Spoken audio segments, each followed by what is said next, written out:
My name is Ijome Tozie, and the lead consultant of Santos Consulting. Thank you for making out time to join once again. And before I introduce the speaker this evening, I just would like to share a few things with us. And I'd like to assure every one of you that it will actually be worth your time. Okay? So, what we would be looking at this evening is ethical business communication, and we're talking about mastering effective business correspondence and winning proposals. Okay, so just before then, it's important that we introduce ourselves like Santos Consulting and also let you know what we're into.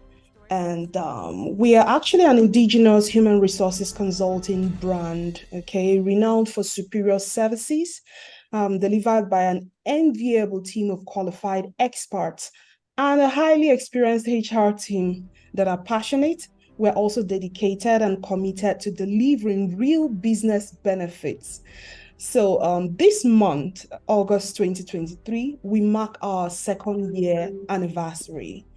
So it's been, 2 remarkable years of continuous impact, partnership, and transformation. And it's milestone to us. It's actually worth celebrating. So in these 2 years, we have been about much more than just time, okay? And this time has been actually about progress, growth, and the pursuit of excellence. So it might interest you all to know that in 2 years, we've been able to successfully partner with organizations in fulfilling their HR needs, organizations actually. We're talking about 2 years of preparing job applicants to be job ready through our career construction series, the A to Z. And that is actually part of what we're having this evening. It's part of our career construction series. This is actually meant to help job applicants and even, professionals to thrive in their workplaces. Okay, so it's been 2 years of putting smiles on the faces of job applicants. We're talking about 2 years of bringing back the human in human resources. And it might also interest you all to know that in 2 years, we have successfully partnered with 28 organizations globally. We've also provided employment for 40 plus people, conducted a series of free trainings for job applicants to better position them for their dream jobs. And here we'll say thanks to the support of our sponsors who share our vision of empowerment. So we are 2 years and we just stepped into our third year. And I know you'll be wondering why this training, what's so important about this training. Witnessing individuals flourish in their careers and lives has always been our driving force. That as an individual, myself, and also my team. So over the past 2 years, Santos Consulting has had the honor of engaging individuals from diverse walks of life. So while collaborating with various organizations in the areas of recruitment, training services, and HR consulting, it has become evident that while many individuals excel in self-expression, some are yet to master business communication skills. So oftentimes we send job candidates to our clients' facilities to meet with them. And some of them are unable to draft simple correspondence.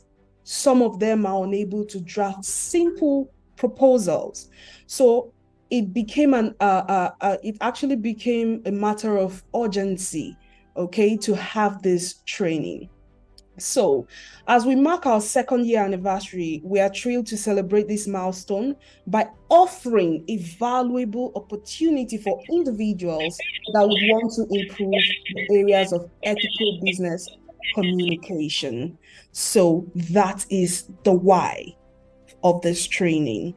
Okay, here are a few ground rules. Okay, we would like you all to be present. And when I say be present, we would like you to turn off all distractions. You want to minimize all social media platforms and open up. If they are open on your laptop, you want to minimize them, or even on your phone. So it's important to know that showing up is the hardest part. But now that you are here, let's do it properly. So while the session is ongoing, please post your questions in the chat box, and we would attend to them at the end of this training. And we would appreciate if you would leave your lines muted. Then if you would like to speak, kindly click the raise hand icon and someone would attend to you. Okay, reason being that we are recording this training and this would be sent out for others to also watch and learn from. Now, what are the benefits here for this training? At the end of this training, you'll be able to enhance your communication skills. Okay, so it's whether drafting emails, reports, or proposals, your ability to convey your thoughts effectively will be significantly enhanced. So again, is that you will be able to stand out with persuasive proposal. You agree with me that in today's competitive business landscape, standing out is essential, really. So you will learn the art of drafting proposals that captivate your audience, making your ideas compelling and persuasive.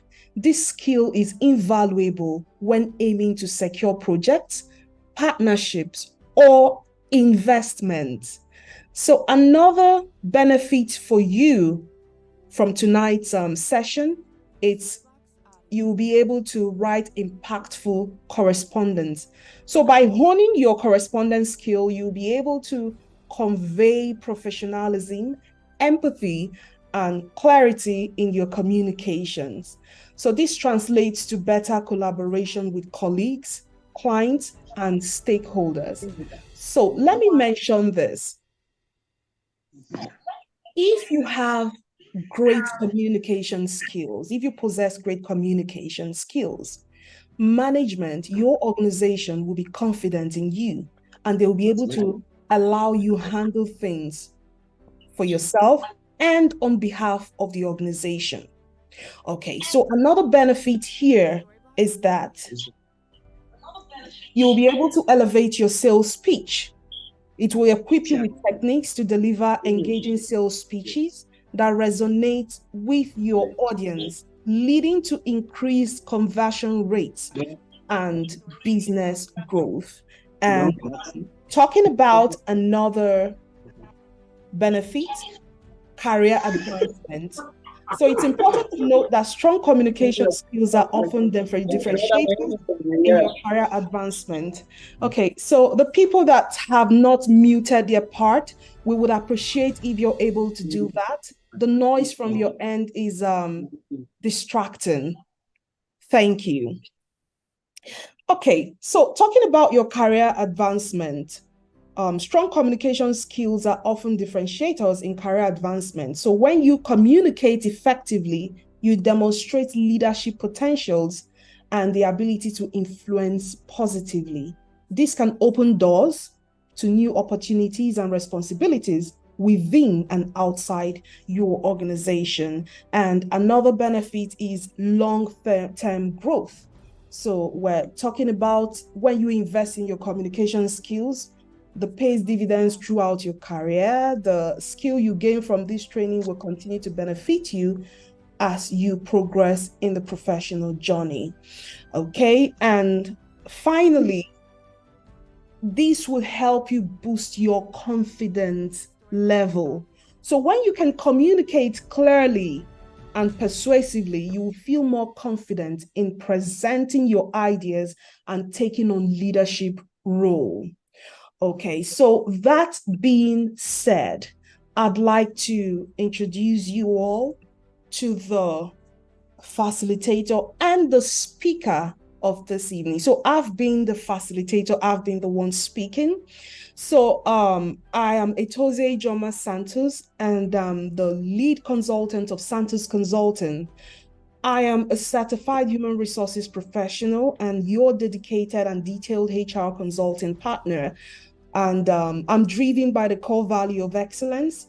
And we believe in always leaving a signature on the aisle.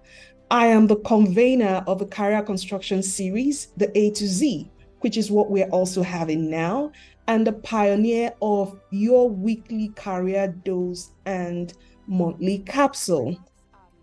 And the speaker tonight is Mr. Lawrence Enyeniyi. He is a communication expert. And he serves as the General Manager, Corporate Services at a leading provider of technology solutions and business process outsourcing services here in Abuja. And in his role, he has the responsibility of managing cross-functional teams in sales, marketing, HR, finance, and operations, and brings over 18 years extensive experience across the legal, financial, and technology services industry, with strong capabilities in technology consulting, business advisory, and services. Okay, he possesses proven competencies in aiding clients in both the public and private sector and finding time to help them utilize the right services and business processes. Mr. Lawrence holds a master's degree in international law from the City University London and a bachelor's degree in law from the University of Calabar. So you help me make welcome Mr. Lawrence Enyeniyi. Thank you very much, Ijoma, Okay. for the introduction. And of course, congratulations to Santos Consulting on 2 years of impacting lives in different ways. Thank you, sir. Good job. All right. Good evening, everyone, and welcome to this session. I have the job this evening of training participants on the skills of mastering effective correspondence, and of course, crafting winning proposals. By way of an agenda, we'll have an introduction of what the subject is all about. We'll examine what constitutes effective correspondence, winning proposals, ethical principles of business communication. We'll also take a look at key components of a winning proposal, as well as strategies to foster ethical business communication culture in organizations. Right. We would all agree that correspondence, is essentially part of our day-to-day lives, whether it's in our personal endeavors or in the business world. One thing that stands out is every day we have a reason, to correspond with organizations for one reason or the other. So what is correspondence? Essentially, it's communication via the exchange of documents.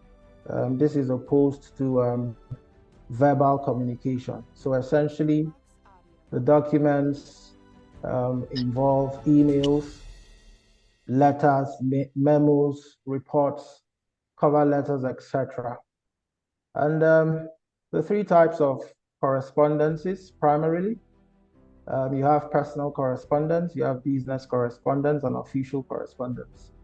For the purposes of this training, our focus is actually going to be on business correspondence, because like Ijoma rightly pointed out, the goal of this session is actually to empower participants to be able to effectively write correspondences, write winning proposals, and of course, the end goal being that you're able to convert opportunities into business.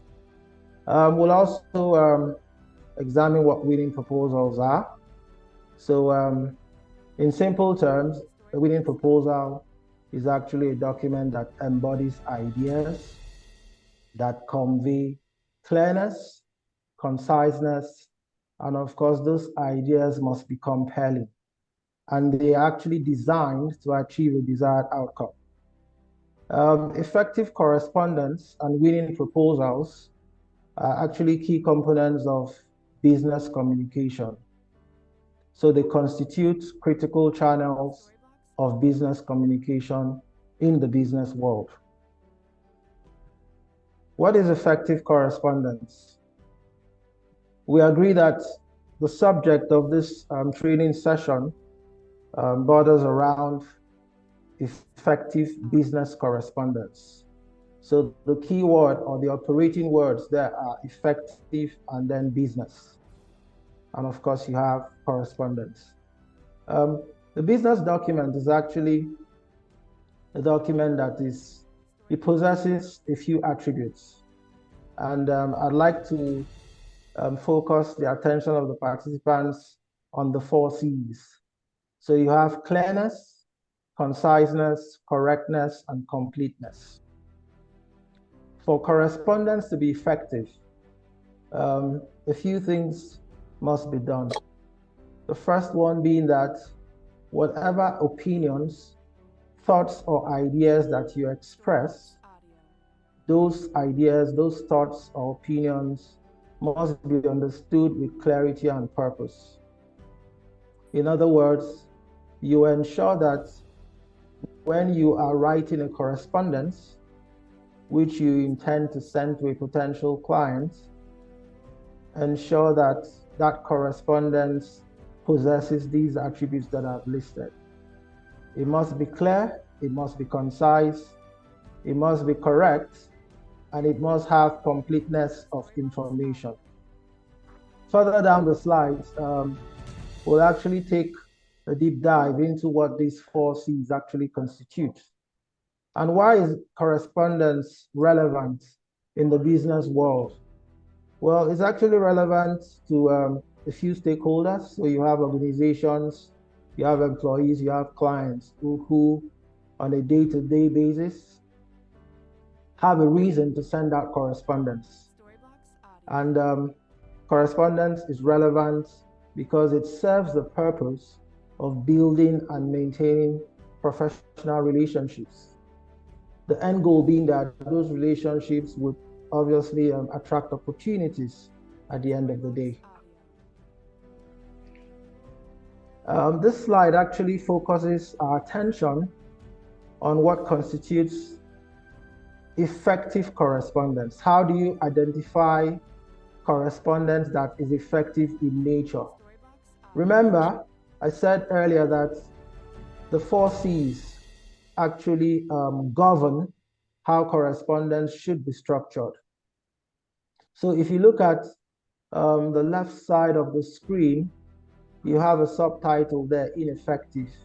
And then you have some pieces of information there. So I'll take the first one. It says, your recent order will be mailed soon.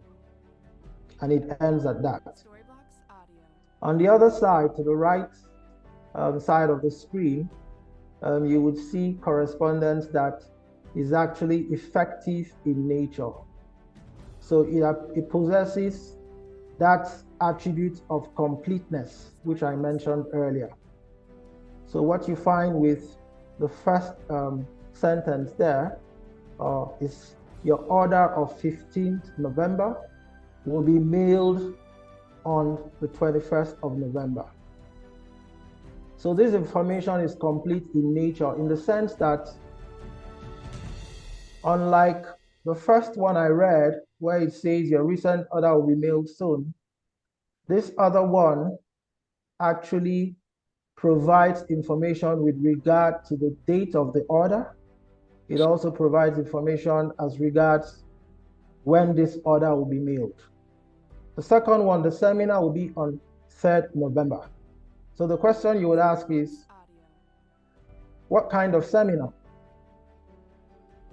On the other side, it says the letter writing seminar will be held in the green room at 1400 hours on the 3rd of November. Again, completeness of information. Then lastly, the planning meeting was cancelled. Doesn't say anything else. But on this other side, it says a planning meeting scheduled for provides the information on the date that meeting was scheduled for, provides the reason why the meeting has been cancelled, and it says it's been cancelled due to a conflict with another seminar, the letter writing seminar scheduled at the same time. And then it goes ahead to provide further information as to when this planning meeting, is going to hold. Types of correspondence. Like I said earlier, I will focus our attention on business correspondence. Essentially, it's the exchange of information, typically by way of a document. So it possesses the attribute of,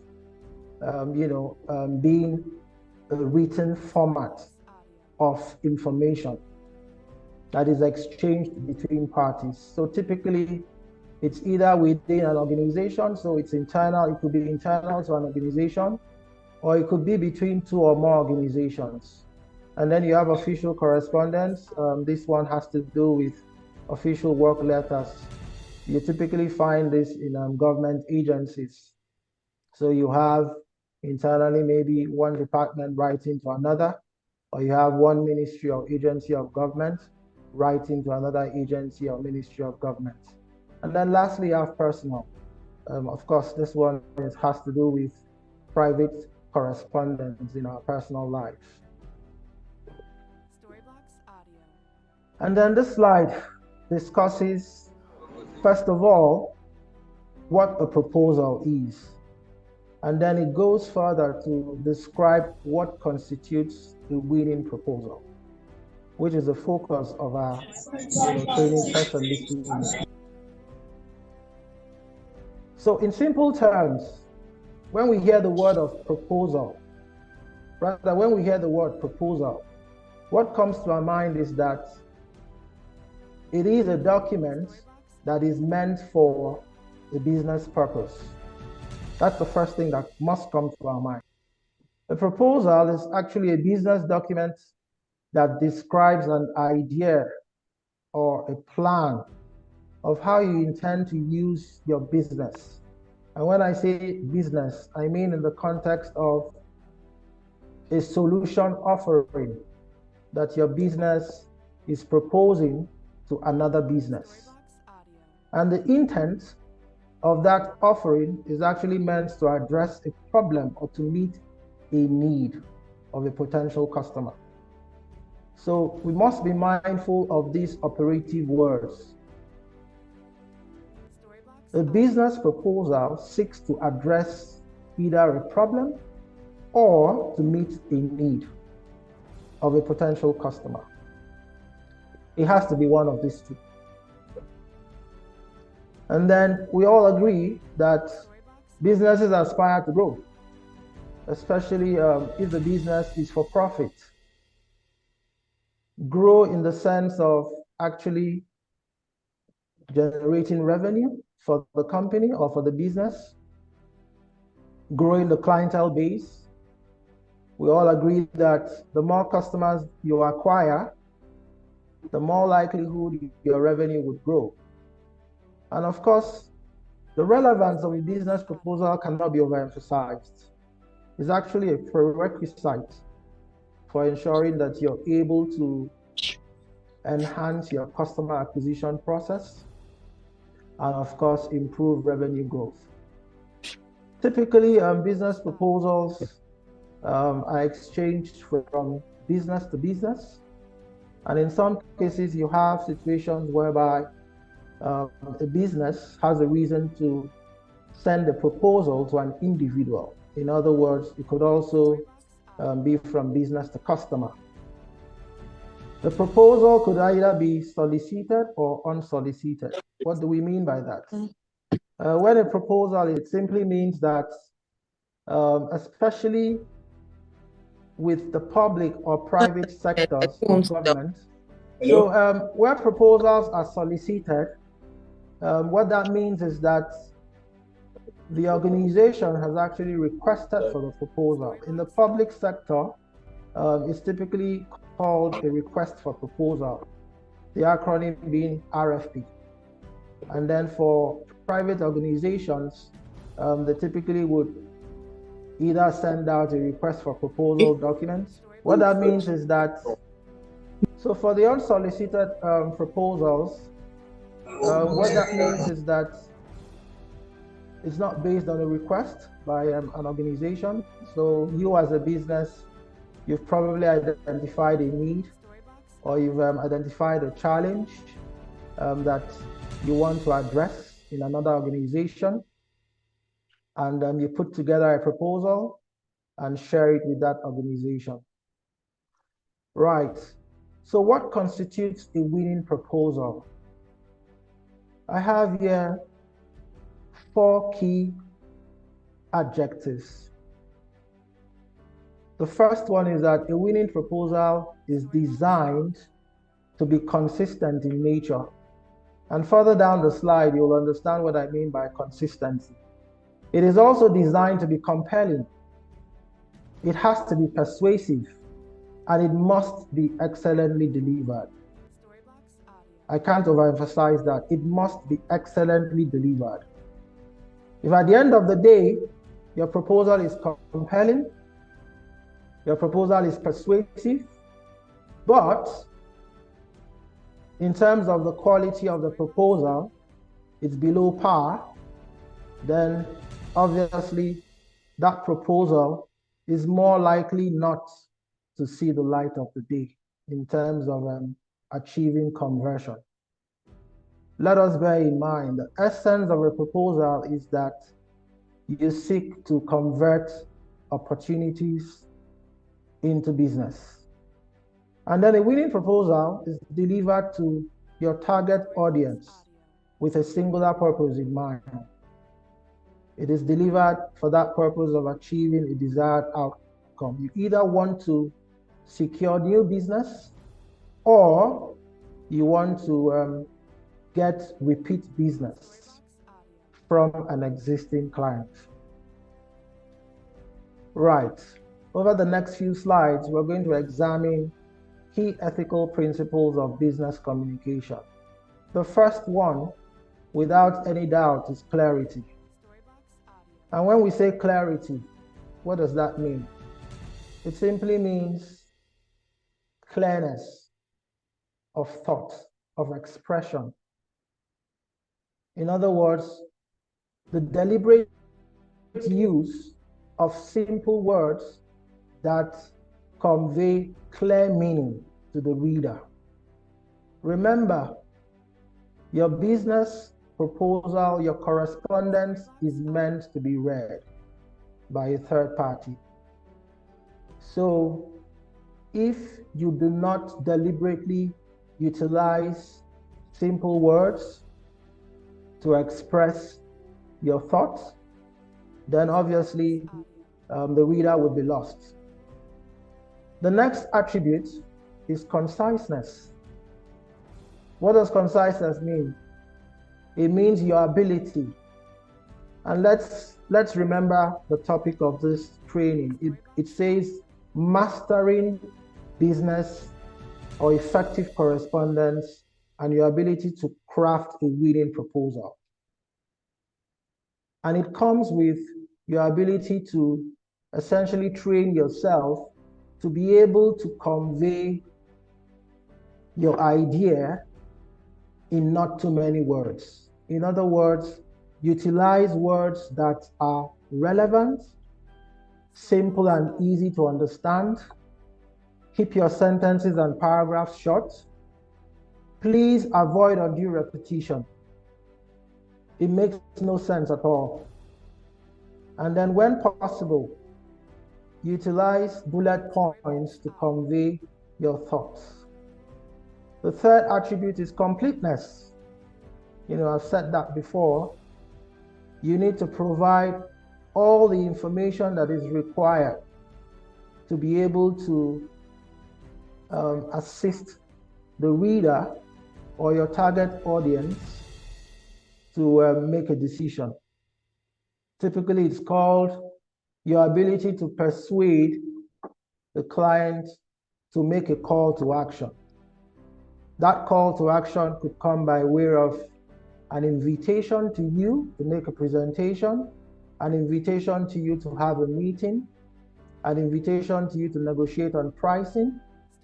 All these activities are geared towards one common objective. You want to close a sale. You want to win an opportunity. Completeness also means that you must be deliberate about providing additional information whenever and wherever it is required. Number 4, correctness. This simply means accuracy of information. Objectivity. Present your facts objectively without bias.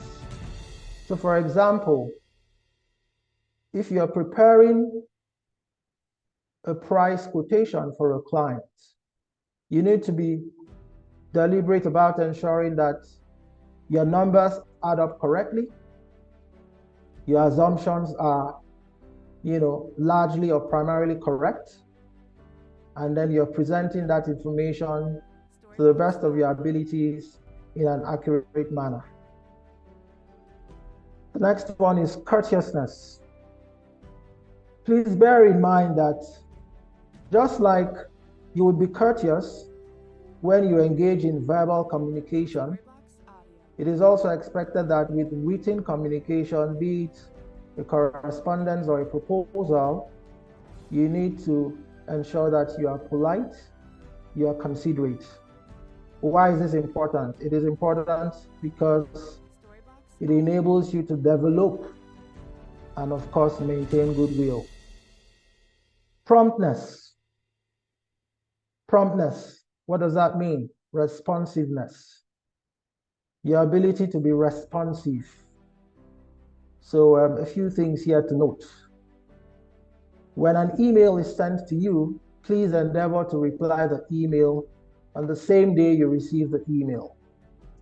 If for any reason you're unable to do so, then the appropriate thing to do is to send out an email to the recipient apologizing why you're unable to respond to the subject, and you provide information as to when you are going to respond.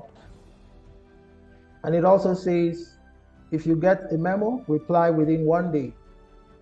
Typically, with regard to letters, the standard as defined by the source of this data says the ideal is within 3 to 5 days. And then you respond to reports within the timelines provided by the letter or the memo. Key components of a winning proposal. So in the previous slide, we're focused on examining those things that you need to pay attention to when you're writing a business correspondence. Remember, the business correspondence has to do with emails, letters, memos, etc. With regard to a proposal that is winning in nature, a few things to note. Please ensure that your proposal includes a cover page. The cover page is that page that describes the title of your proposal. It also outlines the company you're sending the proposal to. It provides information as to who is preparing the proposal, and of course the date and contact details. The second thing to note is your proposal must have a table of contents. The table of contents simply outlines the sections within the body of your proposal, of course the subsections, and their corresponding page numbers. More importantly, you need to have an executive summary. Why is this important?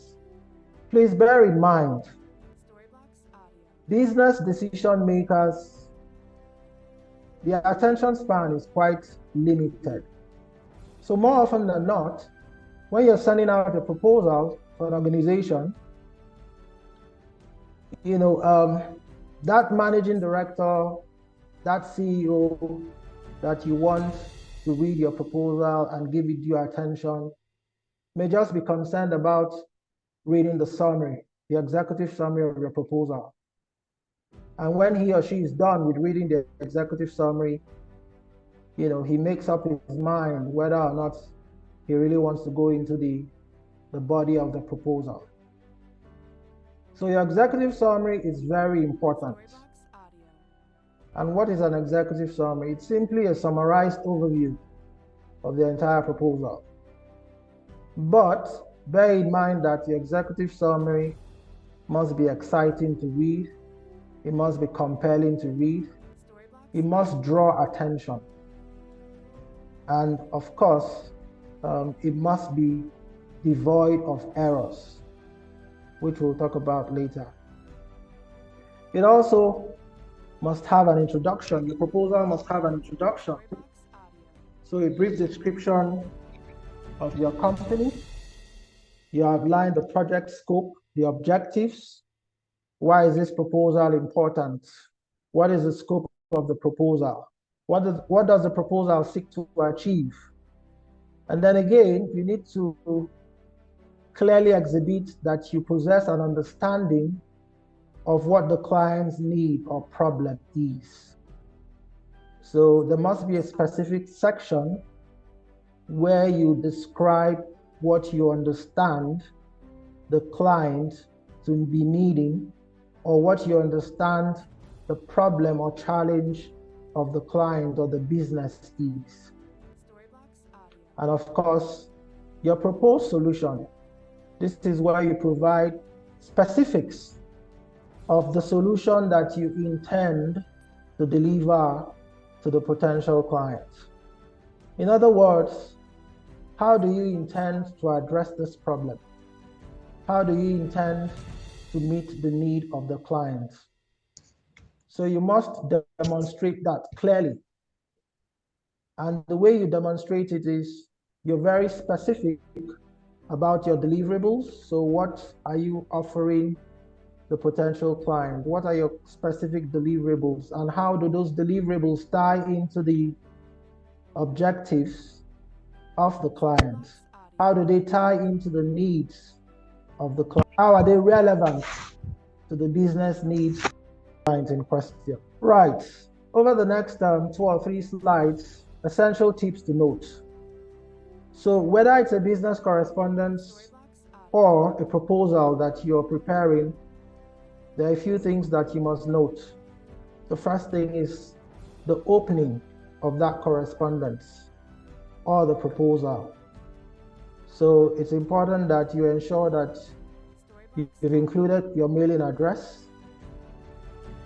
If you're using your company letterhead paper, you do not need to include an address, because the letterhead obviously would bear the address of your organization. And then you must include full dates, the recipient's name, who are you sending the proposal to, the company, and the address. And then please, when it comes to formatting, bear in mind that there are standard rules with regard to how you format proposals.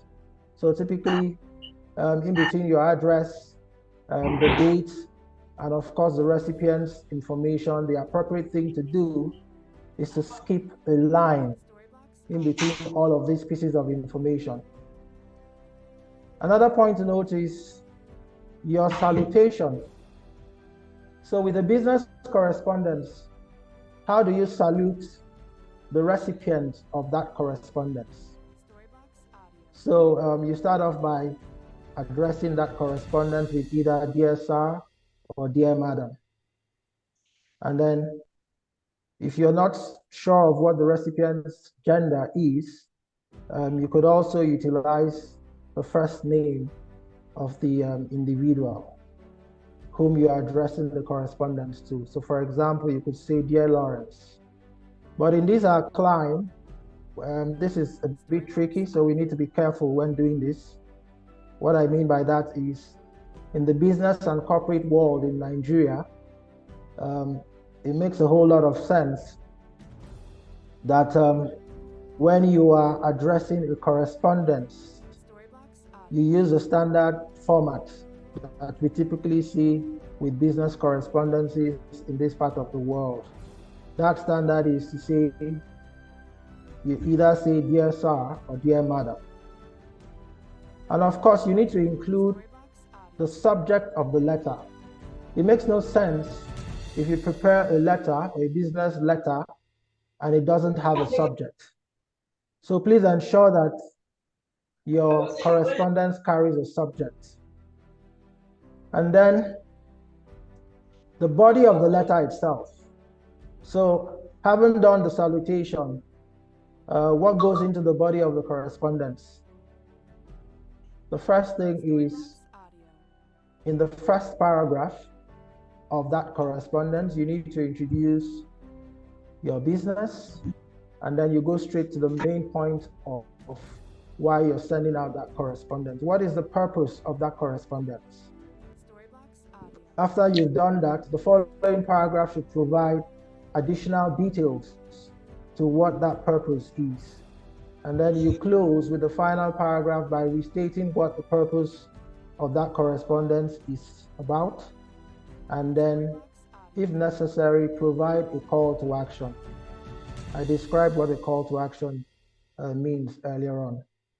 And then in closing, please ensure that you close your correspondence appropriately.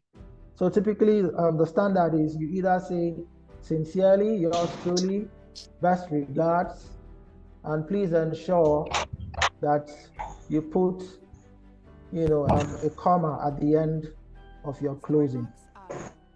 And then lastly, the signature. So if it is an electronic document, be sure to put your electronic signature. If it is a hard copy document that you intend to send out, please sign the documents before you send it out. If there are enclosures that would go with the proposal, attachments that you want the proposal to be sent out with, please ensure that you list them at the bottom edge of the correspondence. We're going to see a sample of what a business correspondence looks like as we progress. Tips to note, slide 3. It's also important that you note that the use of business fonts, such as Times New Roman or Calibri, are very, very important.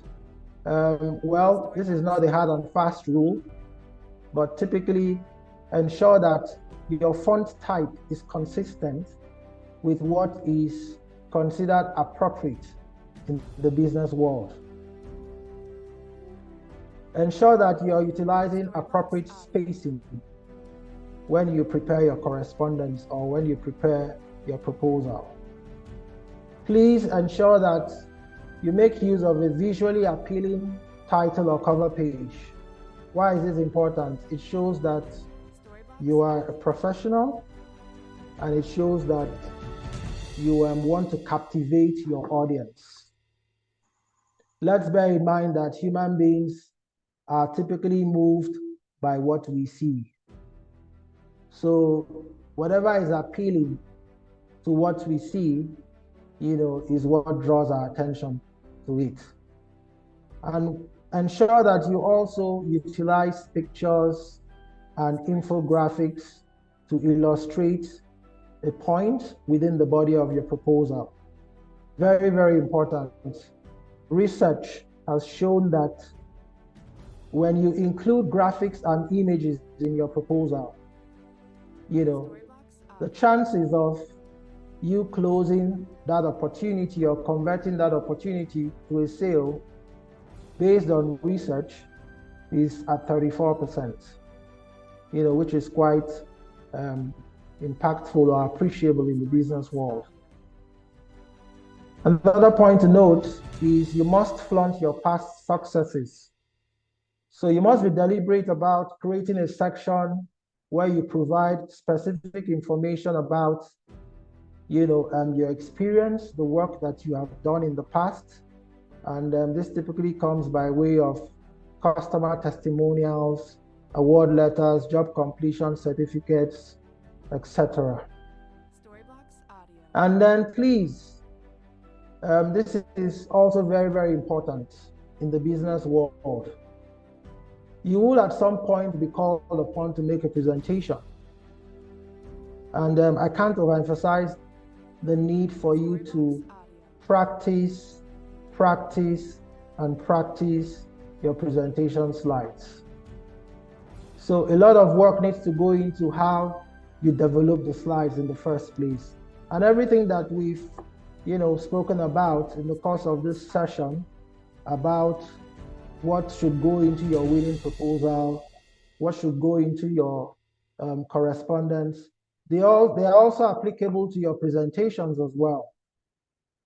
So whether it's from the cover page, the body of the presentation, they must be visually appealing. So you must ensure that you're utilizing smart art, you're utilizing pictures to illustrate, the points that you intend to convey.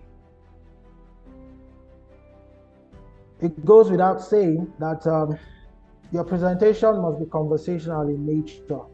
You must exhibit confidence in your delivery.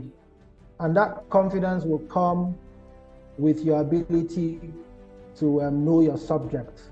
So when you're very, very familiar about the subject that you're talking about, you've done your homework, you've done your research, you've practiced, and you're confident about your delivery, then obviously that will be reflective in how you deliver your presentation. Another point to note is that you must ensure that you maintain, a good pitch. Typically, ensure that your pitch is elevated, you're audible enough so that your audience can hear you loud and clear. And then lastly, bear in mind that your presentation is actually a story. So you're essentially telling a story. And you must, at the back of your mind, develop your mental storyboard. So before you go into a presentation, you would have told yourself, what exactly am I going to say at that presentation?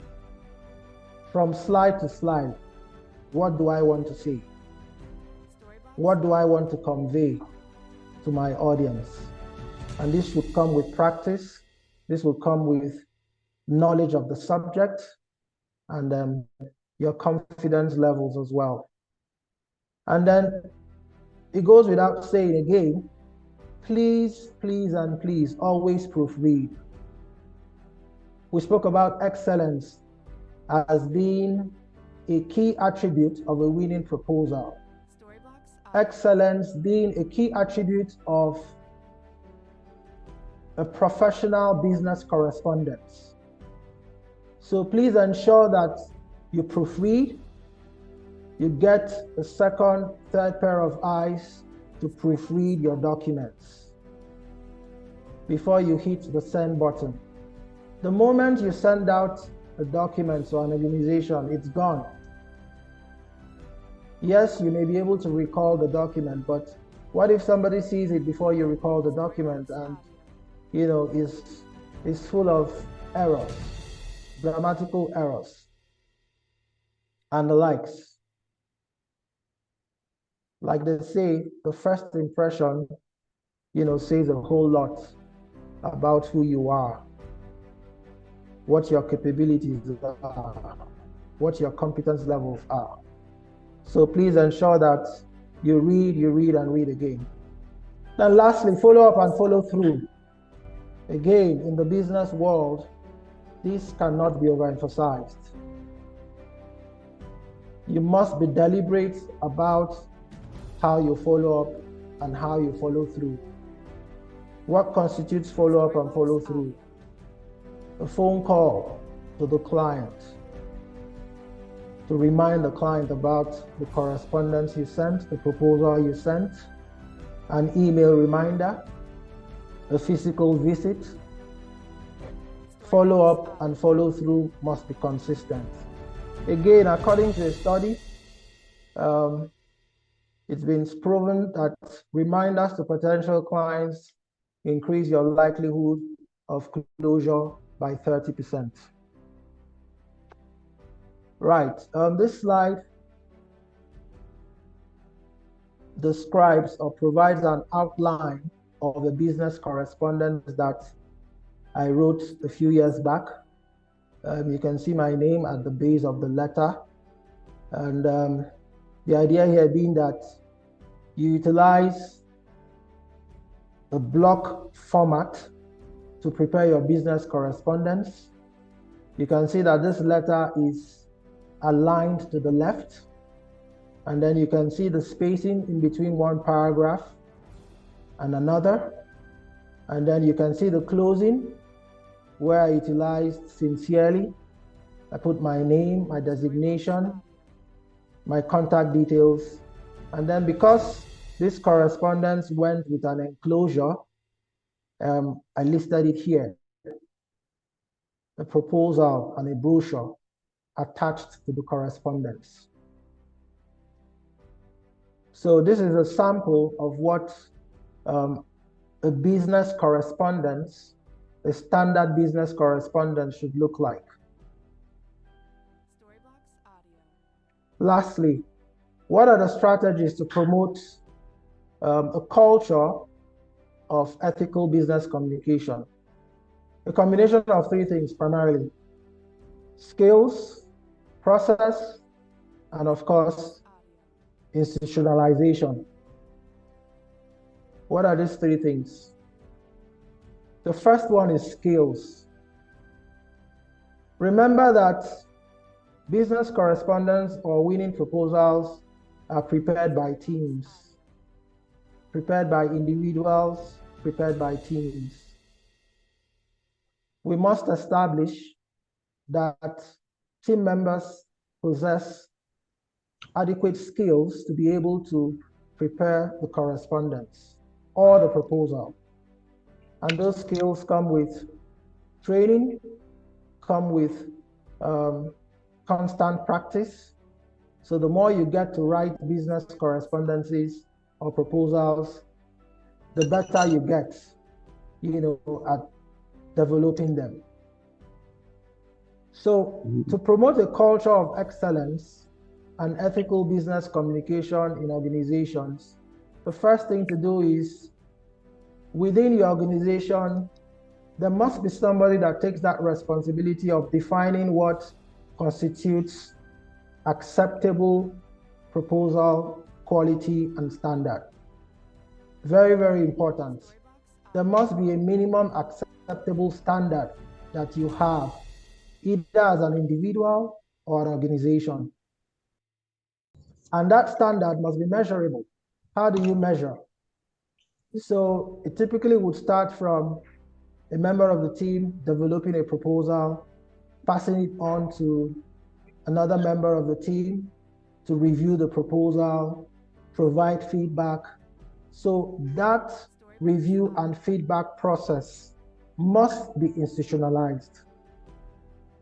It's not something that should be done when people remember. It shouldn't be done in an ad hoc manner. It must be a formalized process whereby each time a correspondence is developed or prepared, it goes through that process of being reviewed, feedback is provided, and then the person who worked on it leverages that feedback to effect corrections where required.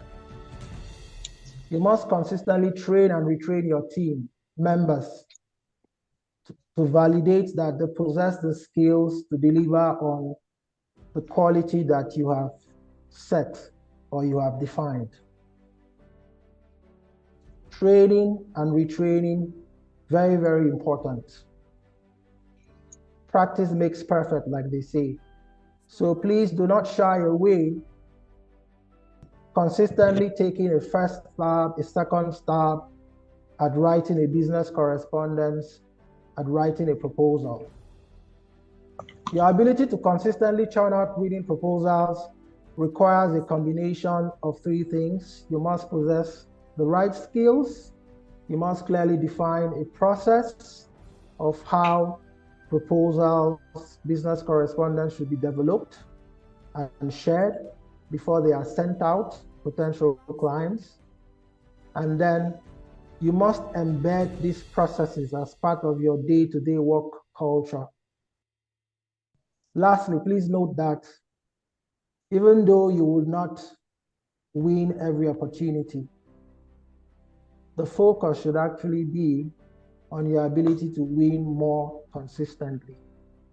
So if out of every 5 proposals you send out to a potential client, you're able to win 1 or 2, then you have done pretty well. So the key thing is you must be consistent in ensuring that you articulate a clear strategy that ensures that team members are aware of what to do when it comes to preparing a business correspondence or a proposal. They also must be aware of how they will be measured. They must be aware of, all the ingredients that must go into a winning proposal or a business correspondence. Thank you very much for your time. At this point, comments, questions would be welcome. Thank you once again. Okay, sir. Thank you so much for sharing this with us. We have some questions here that would like to ask. Okay. And the first question says, when you do not know the gender you are sending a correspondence to, how do you handle the salutation? Okay.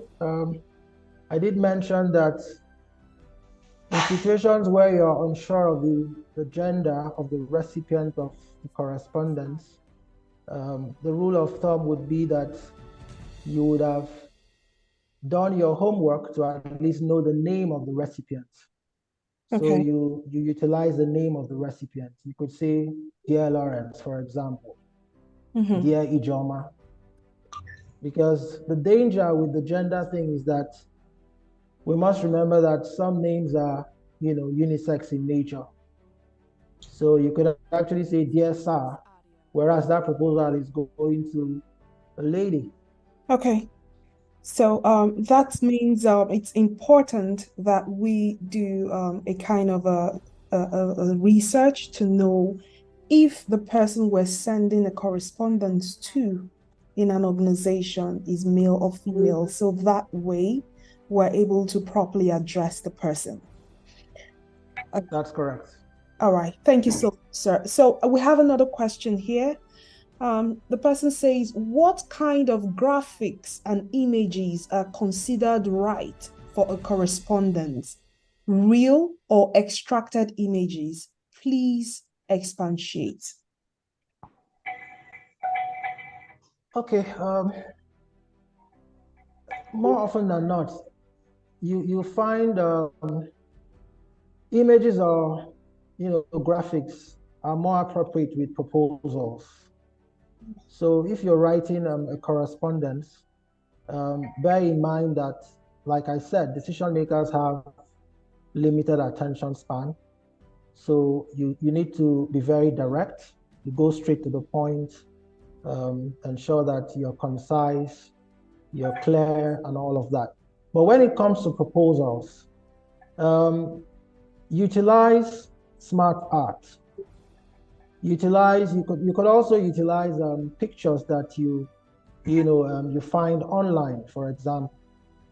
The idea being that, for example, you want to describe a process flow of how a software solution, would work and deliver value to a client.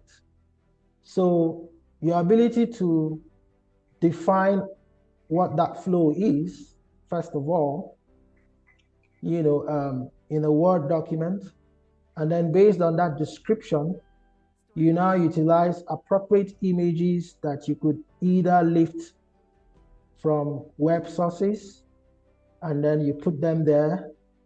You're depicting a flow, you're illustrating a process, utilizing diagrams and pictures as opposed to utilizing words. The idea being that that is more visually appealing and then it catches the attention of the reader.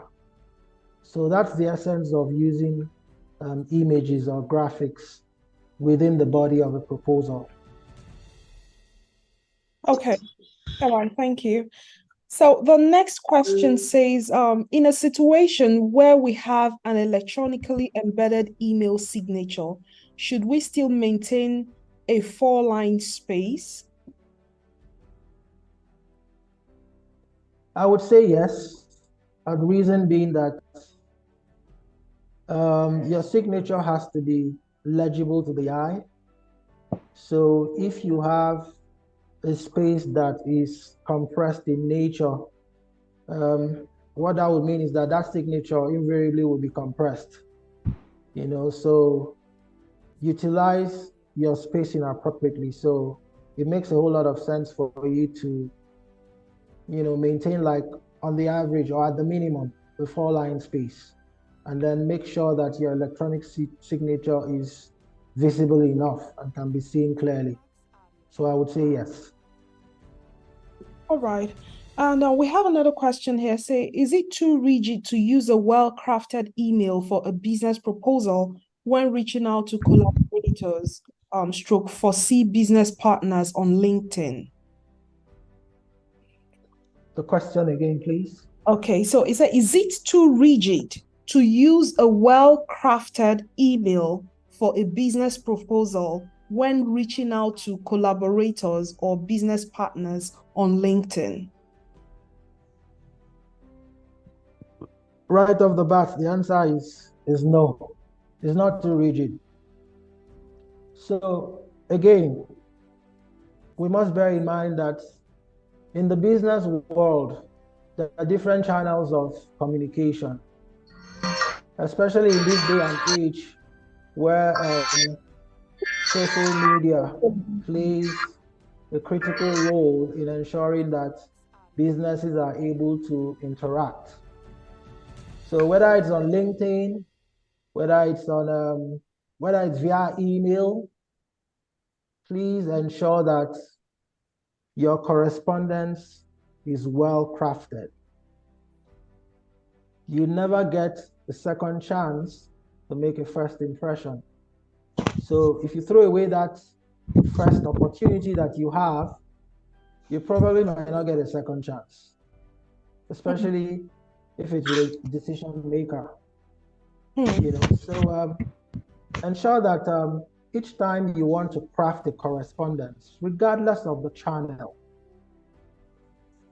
there is a reader, that you expect to receive that correspondence and to read it. So put yourself in the position of the reader and you ask yourself the question, what sort of quality am I expecting to see? Mm-hmm. And when you answer that question in the affirmative, it obviously will tell you that you need to sit down and do your homework and ensure that you craft an appropriate business correspondence. Okay. In line with the ingredients that we discussed in the course of the presentation. Thank you. Okay, thank you so much, sir. So this goes to show that writing a proposal or drafting a correspondence is not something you just want to rush in and rush out. You actually need to take your time. You need to be in it so that you're able to articulate what you have in mind or your value proposition to your client in writing. Right. So it's not Right. something you want to just rush in and say, okay, let me draft this and just send to my client. Like you said, you might not get a second chance to make a good first impression. So that good first impression, we should utilize it appropriately to be able to get our clients or our audience. Okay, thank you, sir. Then Yes. Sorry, just to add, EG. So I'll just share a quick personal experience, something I do, day to day, Okay. at work. So, except in clear cases of urgency, for example, Okay. I'm not always in a hurry to send out a correspondence. What do I mean by that? So, I can draft a correspondence and I um, I save it and I go back to it Okay. within the course of the day. Okay. So again, like I said, if there is no urgency to it, please ensure that you're not in a hurry to send out the correspondence. What typically happens is that that first draft, by the time you read it a second, a third time, that's something you'd want to change. You'd want to add something. You'd want to take out something. The same thing with proposals. So your ability to be disciplined about ensuring that you're not distracted when you're writing, because clarity of thought is very, very important. So if E. you're distracted, your train of thought would obviously be impaired. Hmm. And Okay. when it is impaired, it would be reflective in your choice of words, the way you express your thoughts in writing. So the goal is for you to be logical, it's for you to be coherent with the reader, and all these things come with, discipline, avoiding distractions, and then practicing that simple exercise that I mentioned. When you're not in a hurry, don't be in a hurry to send out a correspondence. Take a second and a third look at it before you send. Thank you. Thank you, sir. And I have another question here, and probably the last question. It says, how do you treat a rejected proposal having followed all these processes? Okay.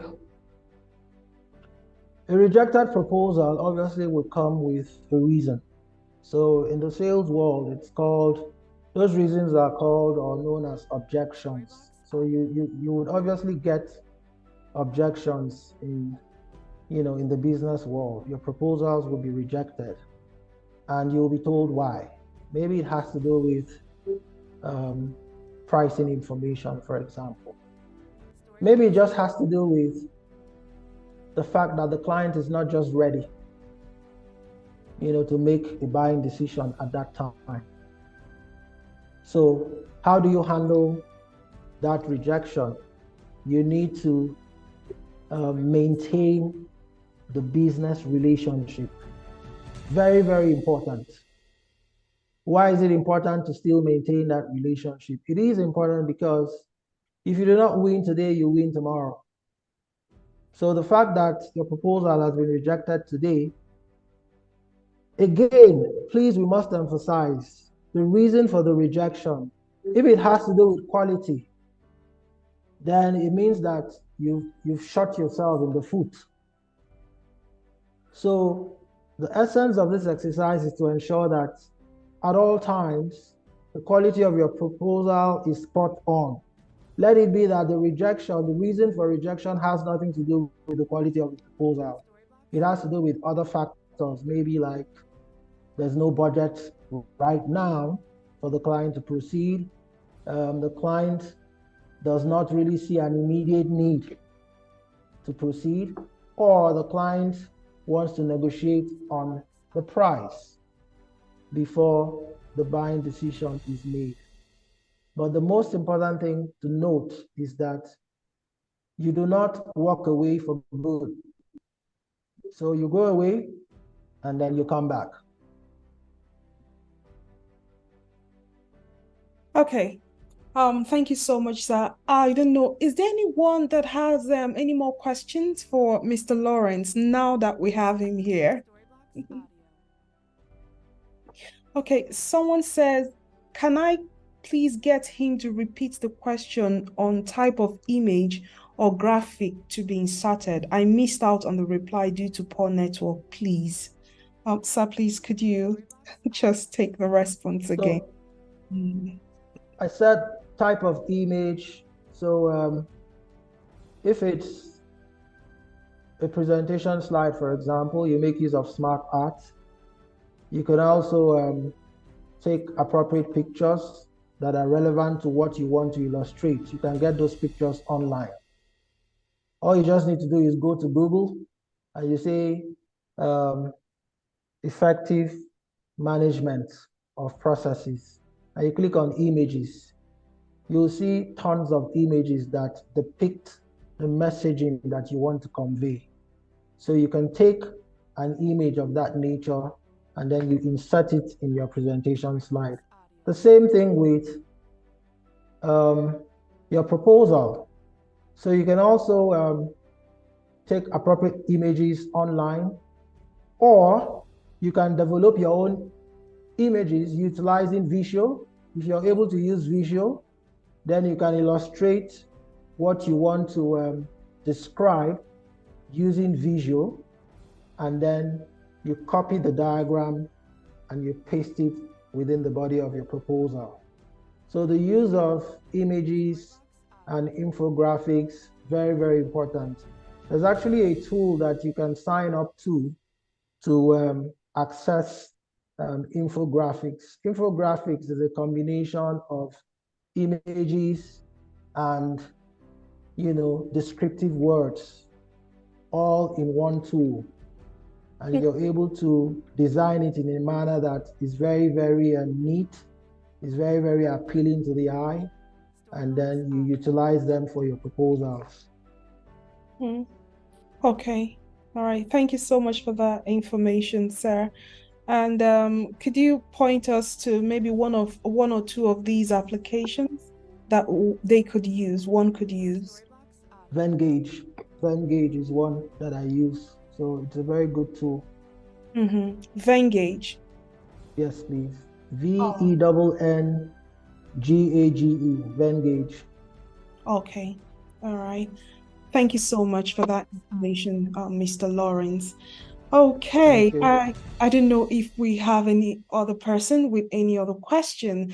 However, if you have any other questions and probably it comes up, you remember something once this session is over, please go ahead and send us an email and we would share with Mr. Lawrence, and I believe he would respond to those questions and we would get back to you. All right, everyone. Thank you so much for making out time to join us once again. We're pleased to have had you join this session, and we believe as a team that you've been able to pick one or two things that would help you thrive in your place of work. Okay. Before we end the session, I'd like to invite us to like and follow us on our social media pages. For Facebook and for YouTube, we have Santos Consulting, and for Twitter and Instagram, we have at Santos CL, and email address weconsult@santosconsulting.com, and you can also check us out on our website www.santosconsulting.com. That way you'll be able to see job vacancy announcements. You should also be able to see other training opportunities. Thank you so much and enjoy the rest of your evening.